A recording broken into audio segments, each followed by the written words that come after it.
최근 발표된 미국의 고용지표가 시장의 시선을 사로잡았습니다. 노동부가 발표한 6월 비농업 고용 NFP 14만 7천 명 증가를 기록하며 전문가 예상치를 뛰어넘는 서프라이즈를 연출했기 때문입니다. 여기에 실업률도 4.1%로 하락하며 경기 둔화 우려를 어느 정도 덜어주는 모습까지 보였습니다. 하지만 이런 긍정적인 표면 아래 조용히 경고음을 울리는 신호들도 분명히 존재합니다. 대표적인 것이 바로 ADP 민간 고용 보고서입니다. ADP는 민간 기업의 고용 데이터를 바탕으로 작성되며 일반적으로 NFP보다 빠르게 변화를 포착합니다. 최근 ADP 보고서에 따르면 소규모 기업에서만 4만 7천 개의 일자리가 감소했습니다. 지난달에도 1만 3천 개가 줄었기 때문에 2달 연속 감소세입니다. 이는 민간 부문이 이미 경기 둔화를 반영하고 있다는 신호로 해석할 수 있습니다. 특히 ADP와 노동부의 비농업 고용 NFP를 3개월 평균치 기준으로 비교한 그래프를 보면 팬데믹 이후 양쪽 모두 뚜렷한 하락 추세를 보이고 있습니다. 하지만 ADP의 하락 속도가 더 빠르고 가파르다는 점이 눈에 띕니다. 이 같은 차이는 단순한 통계 방식의 차이일까요? 아니면 실제 경제의 변곡점을 암시하는 경고음일까요? 어느 언론은 ADP와 NFP의 관계를 MRI와 엑스레이에 비유했습니다. ADP는 보다 미세하고 선행적인 변화를 포착하는 MRI, 반면 NFP는 과거의 흐름을 반영하는 후행적 지표, 엑스레이라는 것이죠. 실제로 과거 사례를 보면 경기 침체가 본격화되기 시작할 때 NFP 고용은 빠르게 마이너스로 전환되었으며 주식시장은 그 직전부터 이미 하락을 시작하고 있었습니다. 즉, 현재의 고용 호조는 진짜 흐름을 반영하지 못할 가능성이 있으며 민간 고용이나 실업수당 청구 건수 등 선행지표가 앞으로의 경기 둔화를 미리 경고하고 있는 셈입니다. 이 상황은 정치적으로도 미묘한 함의를 가집니다. 예를 들어 트럼프 대통령 입장에서 보면 고용지표가 좋다고 자랑하고 싶지만 그렇다고 하면 연준 패드의 금리를 인하할 명분이 줄어듭니다. 반대로 고용이 나쁘다고 말하자니 경기 침체를 인정하는 꼴이 됩니다. 즉 고용이 잘 나와도 금리 인하가 어렵고 고용이 나쁘면 정치적으로 곤란한 복잡한 상황에 처해 있는 것이죠.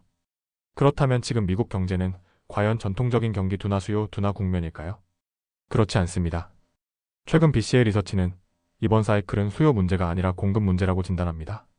과거에는 실업률이 바닥에서 0.8%포인트 오르면 그로부터 1년 내 경기 침체가 왔습니다.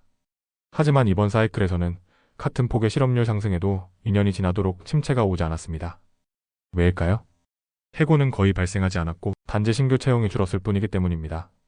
이 배경에는 구조적인 문제가 있습니다. 팬데믹 이후 조기 은퇴 증가, 반이민 정책, 근로 가능 인구의 감소. 이러한 요인들이 미국 노동시장의 공급을 구조적으로 제한하고 있는 겁니다. 현재 미국은 약 140만 명의 노동력이 부족한 상태입니다.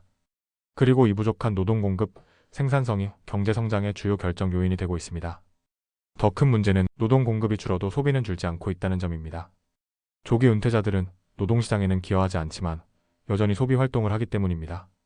그 결과 수요는 유지되지만 공급이 따라가지 못하면서 물가는 오르고 성장은 정체되는 미니 스태그플레이션 국면이 나타나고 있습니다.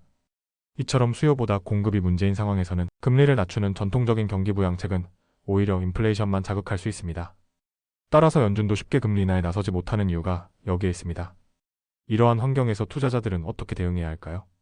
미국 10년물 국채금리는 3.75에서 5.00% 수준에서 박스권 횡보가 예상됩니다. 미국 국채보다는 유럽 국채의 상대적 매력이 높아질 수 있으며 현금 비중은 중립적 수준을 유지하는 전략이 권고되고 있습니다. 주식시장에서는 S&P 500, 나스닥, MSCI A시월드 등이 사상 최고치를 경신하고 있지만 실제로는 M7 마이크로소프트, 애플, 엔비디아 등 중심의 편중 현상이 리스크로 작용하고 있습니다. 경기 회복 기대보다는 기술 대형주의 쏠림이 시장을 이끌고 있는 형국입니다.